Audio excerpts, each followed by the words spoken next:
ఆ ముగ్గురిలో ఏ ఒక్కరికి దేవుడంటే భయం లేదు, దేవుడంటే భక్తి లేదు. ఇదే తిరుపతిలో తొక్కిసలాటకు ప్రధాన కారణం. ఇంకా చెప్పాలంటే నిలువెత్తు నిర్లక్ష్యం, బాధ్యత రాహిత్యం ఇవే భక్తుల ప్రాణాలతో చెలగాటమాడాయి. 6 భక్తులు చనిపోయిన తరువాత కూడా ఒక్కరిలో కూడా పాప భీతి కనబడడం లేదు.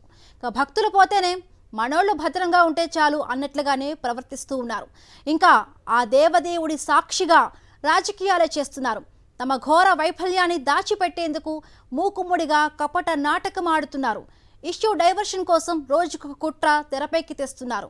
ఓ 4 అధికారులపై వేటు వేసి చేతులు దులుపుకునే ధోరణిలో బాబు క్షమాపణలు చెప్తే చాలన్నట్లుగా పవన్ కళ్యాణ్ సారీ చెప్పినంత మాత్రాన పోయినోళ్ళు తిరిగొస్తారా అంటూ బిఆర్ నాయుడు ఇలా ఎవరికి వారు ఇందులో తమది ఇసుమంత తప్పు కూడా లేదన్నట్లుగా వ్యవహరిస్తూ ఉన్నారు. వైకుంఠ ద్వార దర్శనం టోకెన్ల జారీలో జరిగిన తొక్కిసలాటకు 6 భక్తుల మరణానికి పూర్తిగా చంద్రబాబు ప్రభుత్వ నిర్లక్ష్యమే కారణం.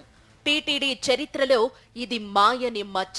చంద్రబాబు కుప్పం పర్యటన సేవలో తరించిన పోలీసులు తిరుపతిలో భక్తుల భద్రతను గాలికొదిలేశారు. లక్షల మంది భక్తులు వస్తారని ముందే తెలిసినా కనీస జాగ్రత్తలు తీసుకోలేదు. వేలాది మందిని పశువుల కొట్లో కట్టేసినట్లు బంధించారు. ఉదయం నుంచి కనీసం నీరు, ఆహారం కూడా అందించకుండా నరక యాతన చూపించారు. అందులో చిన్నపిల్లలు, మహిళలు, వృద్ధులు కూడా ఉన్నారని తెలిసినా పట్టించుకోలేదు. అందరూ గుమికూడేలా చేసి ఒక్కసారిగా గేట్లు తెరిచారు.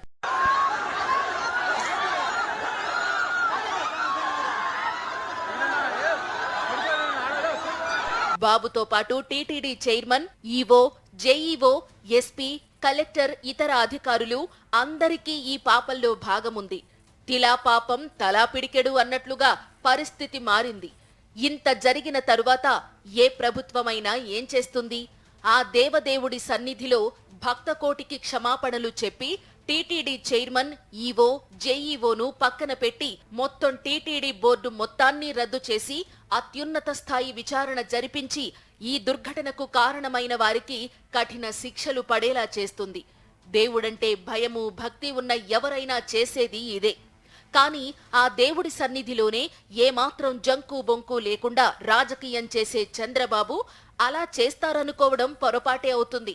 అందుకే ఇంత ఘోరమైన దుర్ఘటనను చాలా చిన్నదిగా చూపిస్తూ ఓ 4 అధికారులపై తూతూ మంత్రంగా వేటు వేసి చేతులు దులుపుకోవాలని చూస్తున్నారు. పిల్లలకు శాశ్వతంగా దూరమైన ఓ తల్లి, కుమారుడికి ఉద్యోగం వచ్చే వేళ తిరిగి రాని లోకాలకు వెళ్లిపోయిన మరో తల్లి, ఇంటికి పెద్ద దిక్కును కోల్పోయిన ఇంకో కుటుంబం, ఇలా ఆ 6 కుటుంబాల్లో ఒక్కొక్కరిది ఒక్కో విషాద గాథ. వైకుంఠ ద్వార దర్శనం కోసం వెళ్లిన వారిని ఏకంగా ఆ వైకుంఠానికే పంపించేశారు. వైష్ణవులందరికీ మార్గదర్శకంగా నిలిచే ఆలయం తిరుమల. గతంలో లక్షలాది మంది భక్తులు వచ్చినా ఇలాంటి దుర్ఘటనలు ఎన్నడూ జరిగిందే లేదు. ఈ తొక్కిసలాట ఒక ప్రాంతంలో జరగలేదు, రకరకాల ప్రదేశాల్లో జరిగింది. ఆయా ప్రాంతాల్లో పోలీసు భద్రత లేకపోవడం, కనీస ఏర్పాట్లు చేయకపోవడం స్పష్టంగా కనిపించింది. అంతేకాదు, అంబులెన్స్లను ప్రోటోకాల్ ప్రకారం పెట్టాలన్న కనీసం ఇంగితం కూడా లేదు. తొక్కిసలాట తరువాత అంబులెన్సులు ఘటనా స్థలానికి రావడానికి, క్షతగాత్రులను తీసుకెళ్లడానికి 45 నిమిషాలు పట్టింది. కలెక్టర్, ఎస్పీ, పోలీసులు, టీటీడీ పెద్దలు తిరుమల తిరుపతి దేవస్థానం విశిష్టత తెలియకుండా ప్రవర్తించారు. దశాబ్దాలుగా టీటీడీలో ప్రోటోకాల్స్ ఉన్నా వీళ్లెవ్వరూ పట్టించుకోలేదు. వైకుంఠ ఏకాదశి సందర్భంగా లక్షలాది మంది భక్తులు టోకెన్ల కోసం తరలి వస్తారని తెలిసినా వారి భద్రత, వసతుల కల్పన గురించి పట్టించుకోలేదు.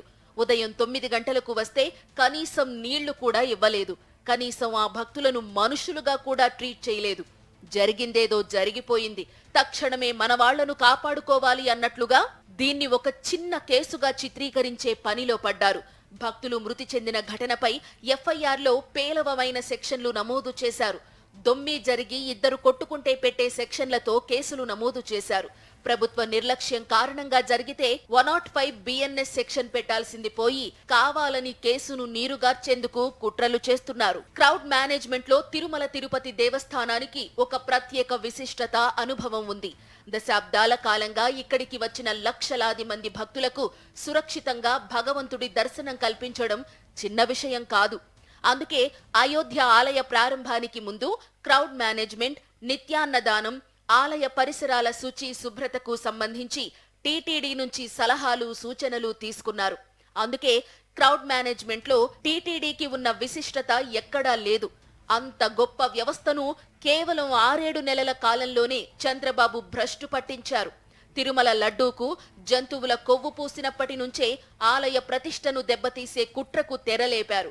ఇప్పుడు ఏకంగా భక్తుల ప్రాణాలతోనే ఆటలాడుతున్నారు. నిజానికి ఈ దుర్ఘటనలో మొదటి ముద్దాయి ముమ్మాటికి చంద్రబాబే. ఓ డ్రామా చేసి చిన్న స్థాయి అధికారులను బాధ్యులను చేస్తూ వారిని బదిలీ, సస్పెండ్ చేసే శిక్షలతో సరిపెట్టేస్తే కుదరదు. అసలు 6వ తేదీ నుంచి 8వ తేదీ మధ్యాహ్నం వరకు కుప్పంలో చంద్రబాబు పర్యటించలేదా? పోలీసులందర్నీ తన చుట్టూ తిప్పుకోలేదా? తిరుపతిలో భక్తుల భద్రతను గాలి కొదిలేసింది వాస్తవం కాదా? ఆ జిల్లా ఎస్పీ చంద్రబాబును ప్రసన్నం చేసుకునేందుకే తాపత్రయపడ్డారే తప్ప లక్షల మంది భక్తులకు భద్రతను పట్టించుకోలేదు. ఇక వైకుంఠ ఏకాదశి దర్శనం కోసం ఎంతమంది భక్తులకు దర్శన భాగ్యం కల్పించాలని నిర్ణయం తీసుకునేది ఆలయ ఈవో, అదనపు ఈవో. వీరందరినీ అజమాయిషీ చేసేది టీటీడీ చైర్మన్. మరి వీరి తప్పు లేదా? ఈ దుర్ఘటనలో మొదటి ముద్దాయి చంద్రబాబు అయితే మిగతా వారంతా వెనక వరుసలో ఉంటారు. కదిపితే 30 years ఇండస్ట్రీ అంటారు. 4 సార్లు ముఖ్యమంత్రి అంటూ జబ్బలు చరుచుకుంటారు. క్రైసిస్ మేనేజ్మెంట్ లో తోపు అని ఎల్లో మీడియాలో ప్రచారం చేసుకుంటారు.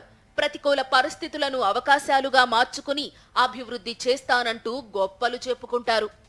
ఎవరు ఏ అభివృద్ధి చేసినా అది తన ఘనతగా చెప్పుకుంటారు.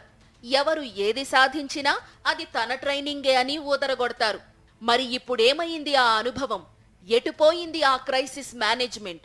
కళ్ల ముందే 6 భక్తులు అన్యాయంగా చనిపోతే ఈ నేరం మీది కాదా బాబుగారు? ఎప్పుడు వైవి సుబ్బారెడ్డిని అరెస్టు చేద్దామా? ఎప్పుడు కరుణాకర్ రెడ్డిని అరెస్టు చేద్దామా? ఎప్పుడు ధర్మారెడ్డిని అరెస్టు చేద్దామా? ఎప్పుడు శ్రీవారి లడ్డూలపై జంతువుల కొవ్వు పూద్దామా? ఎప్పుడు జగన్పై దుష్ప్రచారం చేద్దామా?